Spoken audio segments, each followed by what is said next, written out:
Toxic people can drain your energy, rob your peace, and disrupt your sense of calm. But the truth is, you hold the power to stop them from affecting you. There is one thing you can do once and for all that will make toxic people stop bothering you. Setting boundaries is one of the most powerful decisions you will ever make for your peace, your purpose, and your future. It is the silent declaration that says, I respect myself enough to no longer allow behavior that wounds me, disrespects me, or drains me. Boundaries are not walls that keep people out.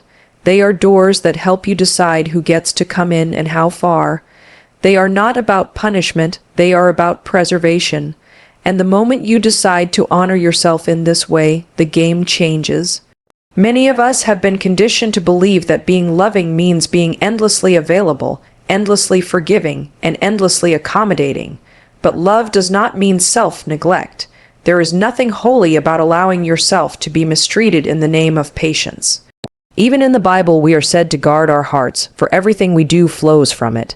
That means your heart is not public property. It's sacred space, and only those who honor it with love, respect, and sincerity should be allowed near. Toxic people often test your limits not because they misunderstand them, but because they're hoping you'll drop them. They're hoping you'll keep giving chances, explaining yourself, apologizing for your standards, and shrinking to fit their comfort. But the moment you set a boundary, and I mean truly set it, not just speak it, but enforce it, you disrupt their control. You cut off their access to what they once took for granted, your time, your kindness, your attention, your peace. In the Bible, we are said to shake the dust off our feet when a place no longer welcomes peace. That isn't just physical, it's emotional. It means you are free to walk away from what doesn't honor you. It means choosing your well-being without guilt. It means leaving conversations that become cycles, stepping back from relationships that feed your insecurities, and refusing to be emotionally available to those who have shown they are spiritually careless. God did not design you to be a doormat for dysfunction. He created you in His image, with purpose, value, and divine identity. When you set a boundary, you're not being cold or hard-hearted. You're walking in that identity. You're declaring, I am a child of God, and I will not entertain what disturbs the peace He died to give me. And here's the truth. The people who benefit from your lack of boundaries will be the loudest when you finally draw the line. Don't be surprised when they accuse you of being distant, selfish, or unkind. Let them talk. Let them twist the narrative. You're not responsible for how they feel about your boundary. You're responsible for holding it. Because every time you protect your peace, you honor the one who gave it to you. Boundaries are not unkind. They are necessary. They are an act of emotional and spiritual warfare against anything that comes to steal, kill, or destroy the life God has placed inside you. And once you truly understand that, toxic people will have no choice but to step back. Emotional independence is one of the greatest freedoms a person can ever experience. It's the quiet confidence that rises up when you no longer rely on others to determine your worth, your mood, or your direction. It's the inner strength that keeps you grounded when people withdraw their approval, question your value, or try to control you with praise or criticism. Toxic people thrive in environments where emotional dependence exists, because as long as your joy is tied to their validation, they control your peace. But when you become emotionally independent, that control breaks. Many people live their lives unknowingly enslaved to the opinions of others. They smile to keep the peace, say yes to avoid conflict, and stay silent to maintain acceptance. They fear disapproval like it's death. But emotional independence says, I know who I am even if you don't like me. I know I'm enough even if you don't choose me. I know I'm loved even if you don't see me. This level of internal security isn't arrogance. It's alignment with truth. In the Bible, we are said to be fearfully and wonderfully made. That's not just poetry. It's a declaration of identity. It means that your value is fixed, unshakable, and not up for public debate. When you stop chasing validation, you start attracting peace. You begin to detach from the cycles of people, pleasing, and approval addiction. You stop explaining yourself to those committed to misunderstanding you. You let go of the exhausting need to be everything to everyone. That's when you get your power back. Toxic people lose interest when they realize they can't manipulate your emotions, when they see you don't crumble under guilt, and when you no longer dance to the rhythm of their mood swings. The reason emotional independence feels so liberating is because it reconnects you with God's voice over everyone else's. In the Bible, we are said that if God is for us, who can be against us? That means no human opinion has the authority to define your destiny. You don't need 10 compliments to feel valuable, nor do you have to prove yourself through constant performance. When you know you're already approved by the Creator, man's approval becomes a bonus, not a requirement. You will find that the more emotionally independent you become, the more selective you become, not in a prideful way, but in a purposeful way. You stop giving access to people who only show up to drain, confuse, or manipulate you. You no longer attach your happiness to someone else's treatment of you. Whether they stay or leave, support or slander, you remain rooted in peace. Why? Because your joy flows from a deeper source, one they didn't give and therefore can't take away. This isn't about becoming cold or distant. It's about becoming whole. It's about learning to love from a place of fullness instead of desperation. It's about standing in the truth that even if every voice around you goes silent, you are still complete. You are still chosen. And when you live in that truth, toxic people will find no place to land. Silence is one of the most underrated forms of power you'll ever possess. In a world that constantly demands a reaction, silence is resistance. It's authority, it's wisdom wrapped in stillness. Toxic people feed off chaos, attention, and emotional response, because your reaction is their reward. But when you stop reacting, you starve the drama. You cut off the oxygen supply to their manipulation, and suddenly, what used to trigger you no longer moves you.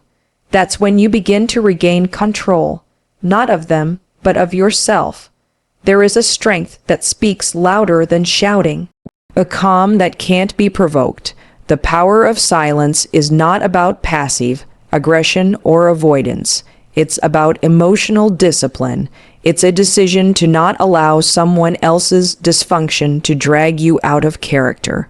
It's the awareness that not every insult needs an answer, not every accusation needs defense, and not every provocation deserves your peace.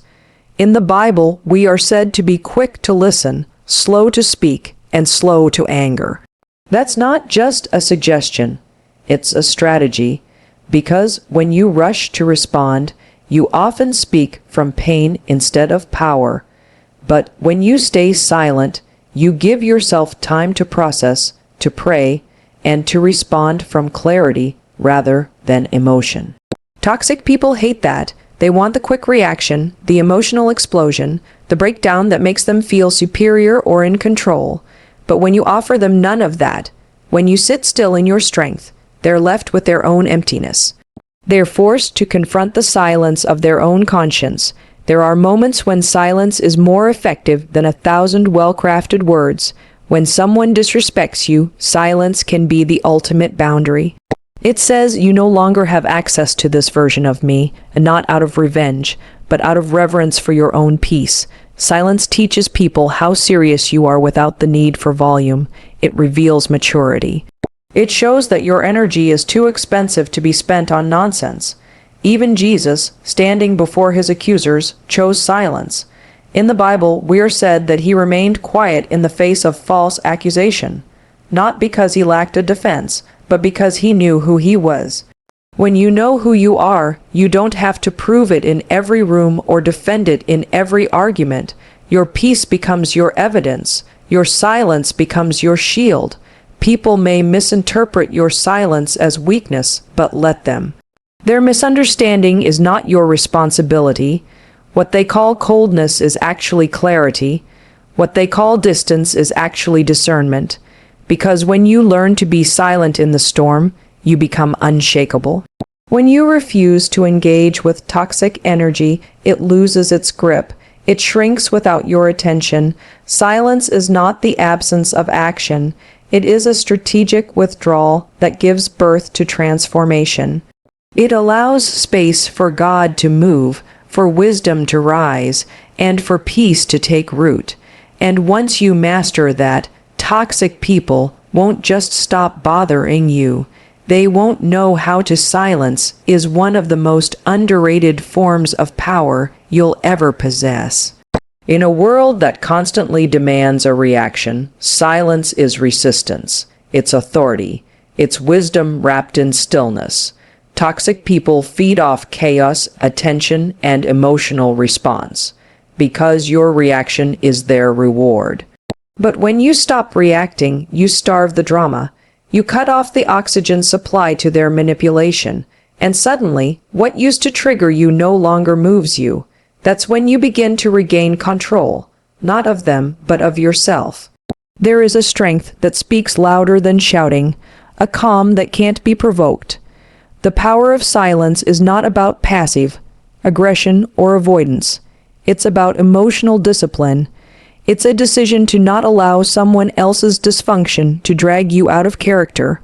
It's the awareness that not every insult needs an answer, not every accusation needs defense, and not every provocation deserves your peace.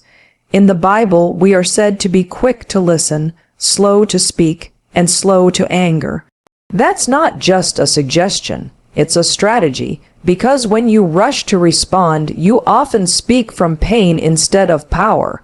But when you stay silent, you give yourself time to process, to pray, and to respond from clarity rather than emotion. Toxic people hate that. They want the quick reaction, the emotional explosion, the breakdown that makes them feel superior or in control. But when you offer them none of that, when you sit still in your strength, they're left with their own emptiness. They're forced to confront the silence of their own conscience. There are moments when silence is more effective than 1,000 well-crafted words. When someone disrespects you, silence can be the ultimate boundary. It says, "You no longer have access to this version of me," not out of revenge, but out of reverence for your own peace. Silence teaches people how serious you are without the need for volume. It reveals maturity. It shows that your energy is too expensive to be spent on nonsense. Even Jesus, standing before his accusers, chose silence. In the Bible, we are said that he remained quiet in the face of false accusation, not because he lacked a defense, but because he knew who he was. When you know who you are, you don't have to prove it in every room or defend it in every argument. Your peace becomes your evidence. Your silence becomes your shield. People may misinterpret your silence as weakness, but let them. Their misunderstanding is not your responsibility. What they call coldness is actually clarity. What they call distance is actually discernment. Because when you learn to be silent in the storm, you become unshakable. When you refuse to engage with toxic energy, it loses its grip. It shrinks without your attention. Silence is not the absence of action. It is a strategic withdrawal that gives birth to transformation. It allows space for God to move, for wisdom to rise, and for peace to take root. And once you master that, toxic people won't just stop bothering you. They won't know how to reach you at all. Forgiveness and tolerance are not the same thing, and confusing the two is exactly what keeps so many people trapped in cycles of emotional pain and toxic relationships. Forgiveness is a decision you make in your heart. It's spiritual. It's about releasing the weight of offense so it no longer poisons your peace. But tolerance is a boundary, or the lack of one. It's what you allow to continue in your life after you've been hurt. And if you don't know the difference, you'll end up calling weakness grace and letting broken people keep breaking you in the name of being good. Forgiveness says, I let go of what you did to me, so it no longer controls me. But tolerance says, I will continue to allow you access to me, even if your behavior doesn't change. That's not holy, that's harmful. In the Bible, we are said to forgive others just as God has forgiven us. But we are never commanded to stay in relationship with those who repeatedly dishonor, manipulate, or wound us. Even God sets boundaries. He forgives endlessly, but He doesn't grant equal access to everyone. And if the Creator of the universe can separate forgiveness from fellowship, so can you. One of the greatest lies toxic people will try to sell you is that real Christians, or good people, just keep turning the other cheek, over and over, no matter how many times they're hit. But turning the other cheek is not an invitation to be emotionally destroyed. It's a challenge to rise above vengeance. It's about refusing to mirror the ugliness of those who wrong you. It's about elevation, not passivity.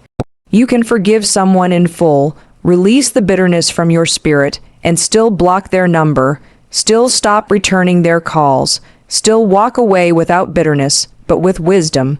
Toxic people exploit confusion. They love it when you mix up kindness with self-neglect. They count on your compassion, keeping you tied to their dysfunction. They weaponize your empathy against you. But when you separate forgiveness from tolerance, the game changes. You can forgive someone and still say, you no longer get to speak into my life. I release you from my heart, but I also release you from my circle. Forgiveness is about your healing. Tolerance is about your standards. And they serve two very different purposes. You can love someone from a distance. You can pray for someone without allowing them to constantly violate your peace. You can wish someone the best and still decide that they are not safe for your spirit. In the Bible, we are said to walk in wisdom, to be harmless as doves but wise as serpents. That wisdom teaches you when to open the door and when to bolt it shut. Don't let guilt manipulate you into tolerating what God is trying to remove from your life. Don't confuse a soft heart with soft boundaries. You can forgive and still protect yourself. You can walk in grace without walking back into the same trap. True forgiveness brings freedom, but freedom also means you get to choose who stays in your life and who no longer fits your future. And once you truly understand that, your peace becomes untouchable. There comes a point in your life when you must make a powerful decision. Will you keep engaging in battles that drain you, or will you choose the kind of peace that can't be shaken by people, circumstances, or the past? That's what this moment demands, choosing inner peace over external conflict. Because the truth is, toxic people will always find something to criticize, provoke, or twist. That's their pattern. But when you prioritize your peace over their chaos, their power begins to disappear. You no longer exist to react. You exist to rise. Inner peace is not just a feeling. It's a spiritual posture. It's a state of alignment with who God says you are, what God has called you to do, and where God is leading you. In the Bible, we are said that the peace of God transcends all understanding and will guard our hearts and minds. That means this kind of peace isn't found in everything going right. It's found in staying grounded when everything goes wrong. And toxic people can't steal that unless you hand it over. So many people get trapped in endless conflict because they confuse fighting back with standing strong. They believe if they don't respond, they're weak. But sometimes strength is silence. Sometimes it's walking away. Sometimes it's choosing not to have the last word. Toxic people feed off conflict like fuel. The more you explain, argue, or defend yourself, the more power they gain. But when you choose peace, they have nothing left to feed on. You remove their ability to control your mood, your energy, your day. You've got to understand this. Every time you engage in unnecessary conflict, you give away a piece of your power. Every time you let someone else's opinion disturb your spirit, You hand them a key to your inner life. But when you step back and say, "This is not mine to carry," you reclaim your strength. Choosing inner peace isn't weakness, it's wisdom. It's choosing to stay in control of your atmosphere when others are trying to pull you into theirs. In the Bible, we are said to pursue peace with all people, but that doesn't mean peace at any cost. It means doing your part to live in harmony while still maintaining your truth. Some people are committed to misunderstanding you no matter how much you explain. Some situations are designed to provoke, not to resolve, and when you realize that, you stop wasting energy trying to win a fight that was never about resolution. It was about distraction. You don't need to attend every argument you're invited to. You don't need to defend your spirit to people who only see your weakness. Your peace is your power, and you must guard it like a treasure. Let them call you distant. Let them say you've changed. That's fine, because peace will always look like arrogance to people who are addicted to drama. When you start choosing peace over conflict, you begin to hear God more clearly. You start to feel your soul again. You stop living in survival mode and start walking in purpose. And that shift will confuse every toxic person who once had easy access to your emotions. They won't know how to reach you because you're no longer reachable through chaos. You're anchored in peace. You don't have to announce your transformation, just live it. When you grow, evolve, and heal, let your actions speak for you.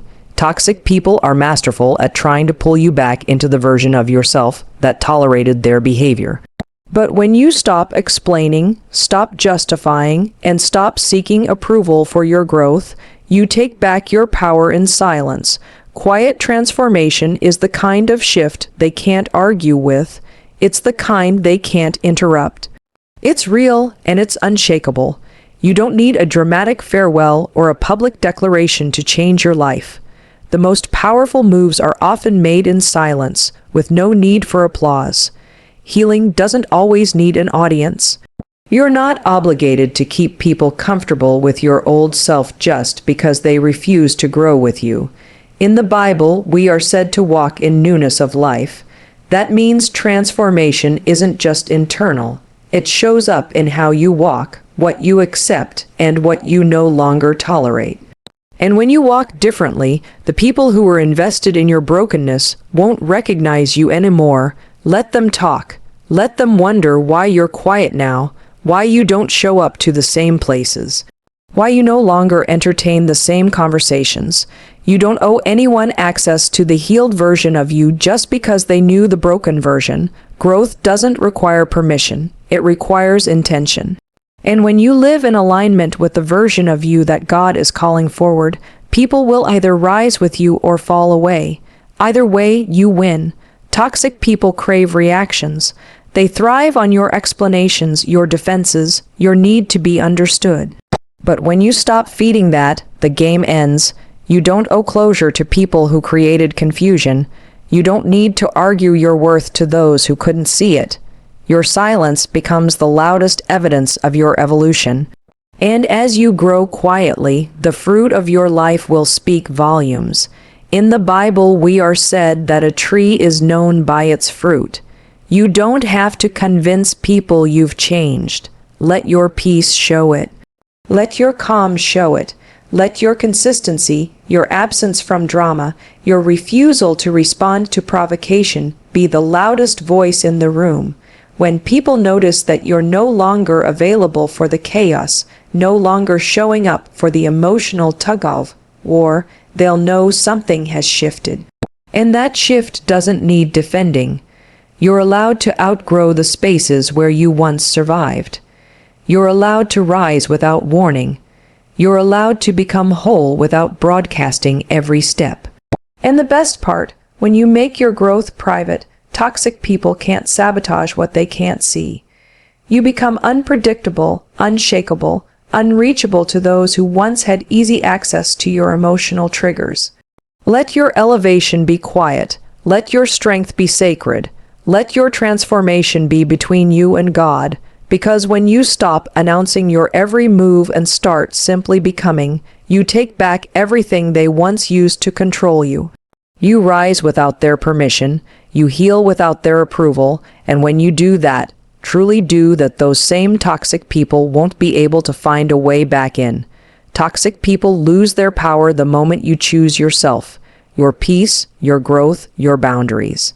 You don't need to fight louder, explain harder, or prove your worth to those who were never listening. The real shift happens when you walk in silence, when you protect your energy like it's sacred, because it is. God didn't create you to be available to confusion, drama, or manipulation. He created you for peace, purpose, and strength. And when you begin to live like that, quietly, boldly, and intentionally, everything that doesn't align with your calling will begin to fall away. Let it. Don't grieve what God is removing. Celebrate what He's making space for. The healed version of you doesn't chase chaos, it carries calm. So go forward, not with noise, but with power. And remember, once you truly honor your worth, toxic people won't just leave you alone. They won't know how to reach you anymore.